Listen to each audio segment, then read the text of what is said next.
विष्णु सहस्त्रनाम भगवान विष्णु का प्रिय मंत्र है और गुरुवार के दिन इसे सुनने से अचानक धन प्राप्ति के योग बनते हैं। तो इसे पूरा सुनिएगा, बीच में मत छोड़िएगा। धन्यवाद।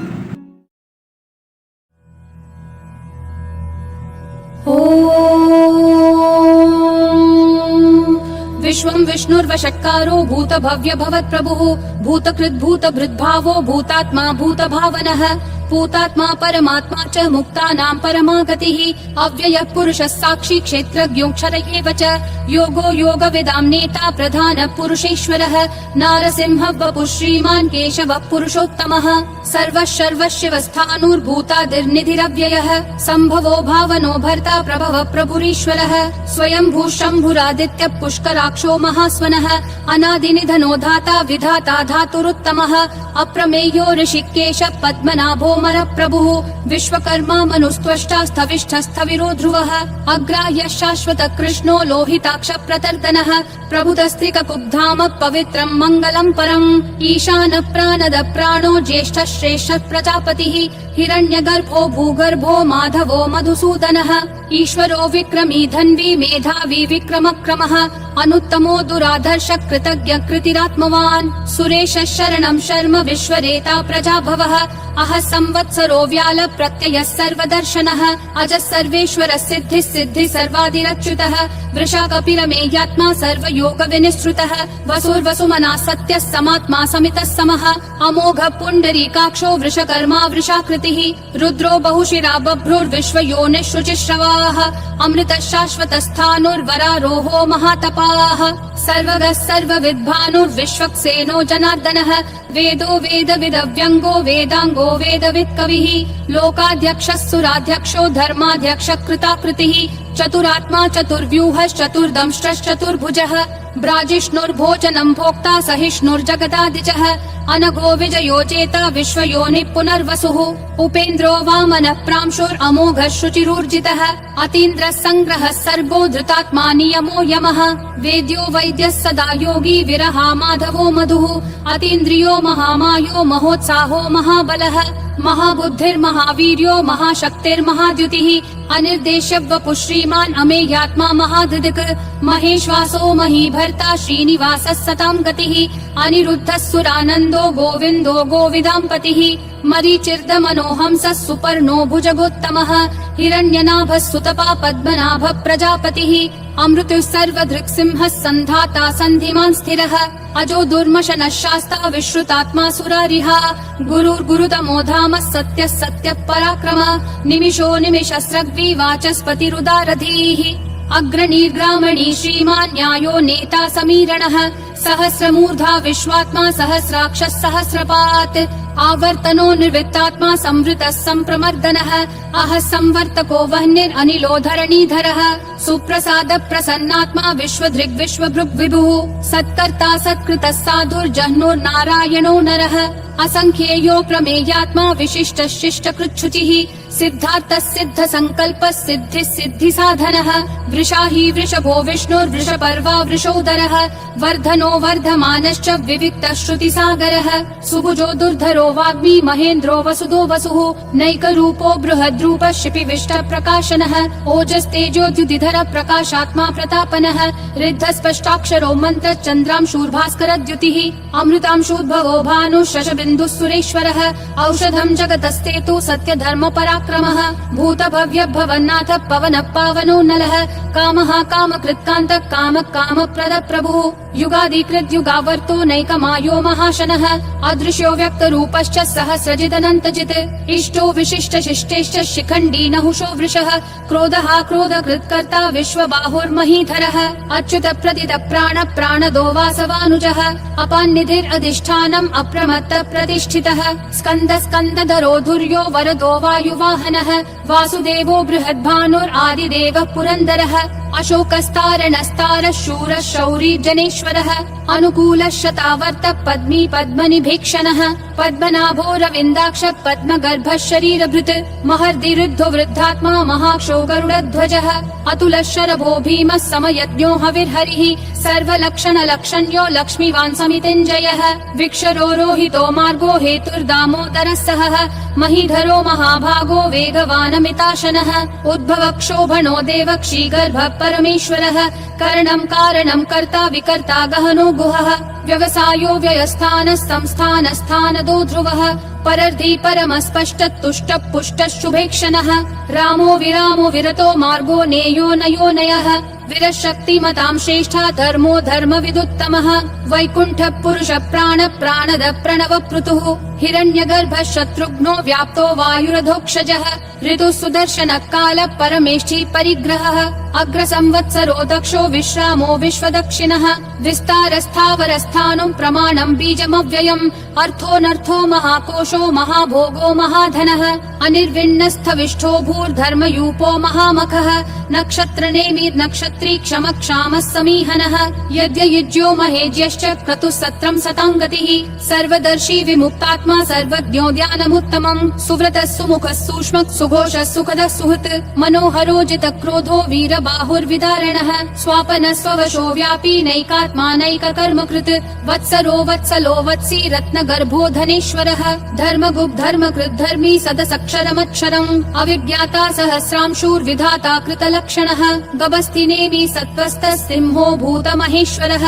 आदिदेवो महादेवो देवेशो देवभृद्गुरुः उत्तरो गोपतिर्गोप्ता ज्ञानगम्यः पुरातनः शरीरभूतभृद्भोक्ता कपीन्द्रो भूरि दक्षिणः सोमपोमृतपः सोमः पुरुजित् पुरुषोत्तमः विनयोजय सत्यसन्धो दाशारः सात्वतां पतिः जीवो विनयिता साक्षी मुकुन्दोमित विक्रमः अम्भो निधिरनन्तात्मा महोदधिशयोऽन्तकः अजो महार्ह स्वाभाव्यो जिता मित्र प्रमोदनः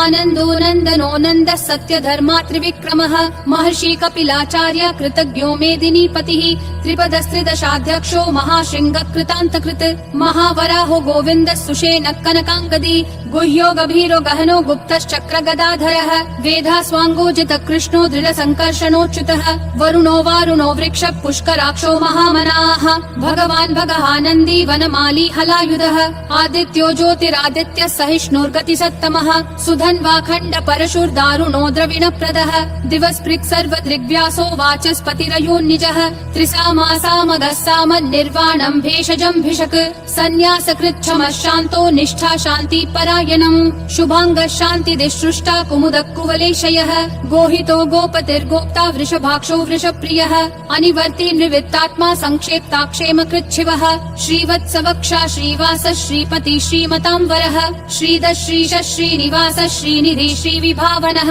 श्रीधर श्रीकर श्रेय श्रीमान् लोकत्रयाश्रयः स्वक्ष स्वङ्गः शतानन्दो नन्दिर्ज्योतिर्गणेश्वरः विजितात्मा विधेयात्मा संकीर्तिश्छिन्न संशयः उदीर्णः सर्वतः चक्षुरनीशः शाश्वतः स्थिरः भूषयो भूषणो भूतिर्विशोकः शोकनाशनः अर्चिष्मान् अर्चितः कुम्भो विशुद्धात्मा विशोधनः अनिरुद्धो प्रतिरतः प्रद्युम्नोमित विक्रमः कालनेमी निहावीरः शौरी शूरजनेश्वरः त्रिलोकात्मा त्रिलोकेशः केशवः केशिहा हरिः कामदेवः कामपालः कामी कान्तकृतागमः अनिर्देश्य वपुर्विष्णु वीरो नन्तो धनञ्जयः ब्रह्मण्यो ब्रह्मकृत् ब्रह्म ब्रह्म ब्रह्म विवर्धनः ब्रह्मवृद् ब्राह्मणो ब्रह्मी ब्रह्मज्ञो ब्राह्मण प्रियः महाक्रमो महाकर्मा महातेजा महोरगः महाक्रतुर्महायज्वा महायज्ञो महाहविः स्तव्यस्तव प्रियस्तोत्रम् स्तुतिस्तोतारण प्रियः पूर्ण पूरयिता पुण्य पुण्य कीर्तिरनामयः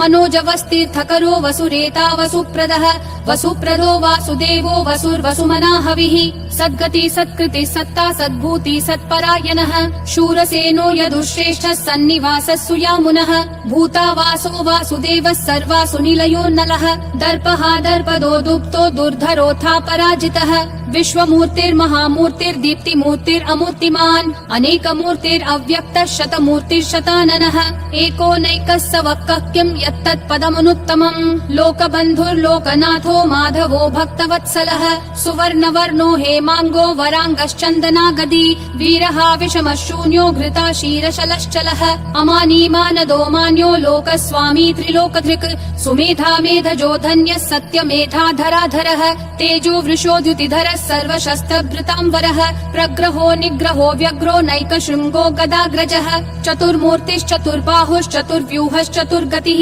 चतुरात्मा चतुर्भावश्चतुर्वेद विदेकपात् समावर्तो निर्वृत्तात्मा दुर्जयो दुरतिक्रमः दुर्लभो दुर्गमो दुर्गो दुरावासो दुरारिहा शुभाङ्गो लोकसारङ्गः सुतन्तुस्तन्तुवर्धनः इन्द्रकर्मा महाकर्मा कृतकर्मा कृतागमः उद्भवः सुन्दरः सुन्दो रत्ननाभः सुलोचनः अर्को वाजस्सनः शृङ्गी जयन्तः सर्वविजयी सुवर्णबिन्दुरक्षोभ्यः सर्ववागीश्वरेश्वरः महाहृदो महाकर्तो महाभूतो महानिधिः कुमुदः कुन्दरः कुन्दः पर्जन्यः पावनो निलः अमृताशोऽमृतवपुः सर्वज्ञः सर्वतोमुखः सुलभः सुवृतः सिद्धः शत्रुजिश्शत्रुतापनः न्यग्रोधोदुम्बरोऽश्वत्थश्चानुरान्ध्रनिषूदनः सहस्राची सप्तजिह्वा सप्तैधा सप्तवाहनः अमूर्तिरनघोचिन्त्यो भयकृद्भयनाशनः अनुर्बृहत् कृशस्थूलो गुणभृन्निर्गुणो महान् अधृतः स्वधृतः स्वास्य प्राग्वंशो वंशवर्धनः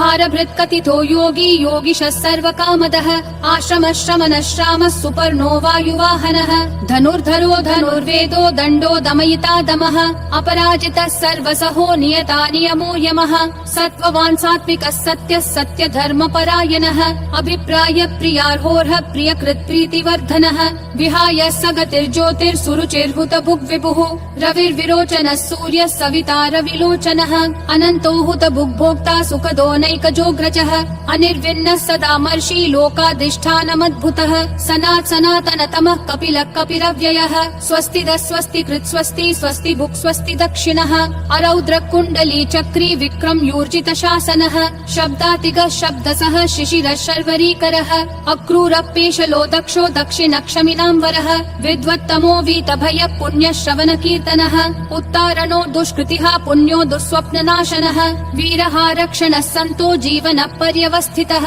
अनन्तरूपोऽनन्त श्रीर्जितमन्युर्भयापहः चतुरक्षो गभीरात्मा विदिशो व्यादिशो दिशः अनादिर्भूर्भुवो लक्ष्मी सुवीरो रुचिराङ्गदः जननो जनजन्मादि भीमो भीम पराक्रमः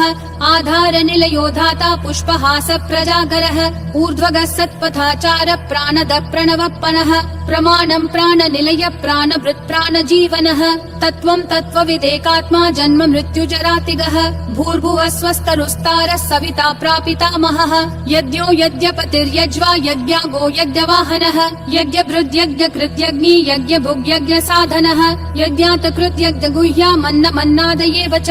आत्मयोनिः स्वयं जातो वैखानः सामगायनः देवकी नन्दनः सृष्टा क्षितीशः पापनाशनः शङ्खबृन्नन्दकी चक्री शाङ्गधन्वा गदाधरः रथाङ्गपाणिरक्षोभ्यः सर्वप्रहरणायुध ॐ नमः इति वनमाली गदीशाङ्गी शङ्खी चक्री च नन्दकी श्रीमन्नारायणो विष्णुर्वासुदेवोऽभिरक्षतु वनमाली गदीशाङ्गी शङ्खी चक्री च नन्दकी श्रीमन्नारायणो विष्णुर्वासुदेवोऽभिरक्षतु वनमाली गदीशाङ्गी शङ्खी चक्री च नन्दकी श्रीमन्नारायणो विष्णुर्वासुदेवोऽभिरक्षतु वासुदेवोऽभिरक्षतु ॐ नमः इति